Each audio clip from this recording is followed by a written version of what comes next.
ऋषिकेश में pre wedding shoot करना पड़ा भारी, अचानक बढ़ गया गंगा का पानी, बह गए कपल। दिल्ली के रहने वाले मुकेश खेड़ा के बेटे 27 साल के मानस और नवीन अनेजा की बेटी अंजलि अपनी शादी से पहले प्री वेडिंग शूट के लिए ब्यासी पहुंचे थे। शूटिंग के दौरान अचानक जल स्तर बढ़ गया, इस कारण दोनों बीच नदी में फंस गए। इसी बीच मानस खेड़ा का पैर फिसल गया और इसके बाद वो बेहोश हो गया। आनन फानन में इसकी सूचना शूट कर रहे कर्मियों ने पुलिस को दी। इस पर एसडीआरएफ पोस्ट 82 से रेस्क्यू टीम कमांडर दीपक नेगी के नेतृत्व में राफ्ट और अन्य आवश्यक रेस्क्यू उपकरणों के तत्काल घटनास्थल के लिए रवाना किया गया। इसी बीच एसडीआरएफ की टीम मौके पर पहुंचकर दोनों को रेस्क्यू किया। हादसे में युवक बेहोश हो गया था, जिन्हें एसडीआरएफ की टीम ने प्राथमिक उपचार देकर होश में लाया। इसके बाद तत्काल एम्बुलेंस के माध्यम से अस्पताल पहुंचाया गया। नए साल पर सीएम धामी का बड़ा ऐलान, उत्तराखंड में जल्द लागू होगी समान नागरिक संहिता। मुख्यमंत्री पुष्कर सिंह धामी ने शनिवार को कहा कि उत्तराखंड में जल्द ही समान नागरिक संहिता लागू की जाएगी। धामी ने साध्वी ऋतुभरा के संन्यास के 60 साल पूरे होने के उपलक्ष्य में वृंदावन के वात्सल्य ग्राम में आयोजित षष्ठी पूर्ति महोत्सव में कहा कि विधेयक को मंजूरी के लिए जल्द ही विधानसभा में पेश किया जाएगा। यूसीसी सभी धर्मों के लोगों के लिए व्यक्तिगत कानूनों का एक सामान्य कोड है। वहीं विपक्षी दलों पर कटाक्ष करते हुए उन्होंने कहा कि राम भक्तों पर गोलीबारी के लिए जिम्मेदार लोगों ने कभी भी अयोध्या में राम मंदिर का निर्माण नहीं किया होगा। जम्मू कश्मीर को विशेष दर्जा देने वाले अनुच्छेद 370 को निरस्त नहीं किया गया होगा। 3 तलाक को समाप्त नहीं किया होगा।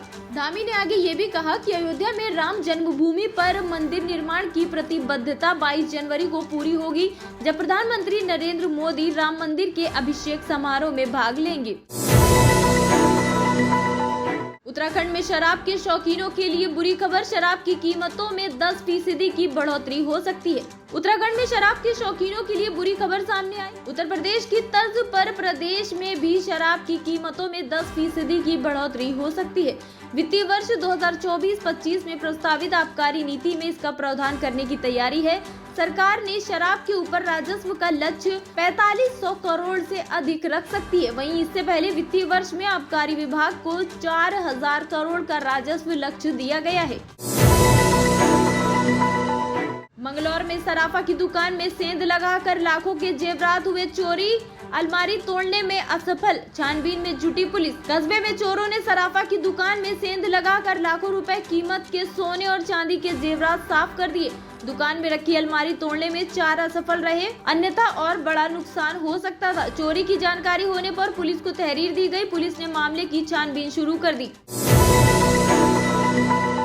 किसान बीमा कराने का आखिरी दिन आज, खतौनी निकालने के लिए तहसील में लगी लंबी भीड़, तिथि आगे बढ़ाने की जा रही मांग। जोशीमठ के जागरूक किसान इन दिनों पुनर्गठित बेमौसम आधारित प्रधानमंत्री फसल बीमा योजना के तहत रबी की फसल का बीमा करा रहे, लेकिन बीमा के लिए किसानों को खतौनी की नकल निकालने के लिए भीड़ लगी हुई है।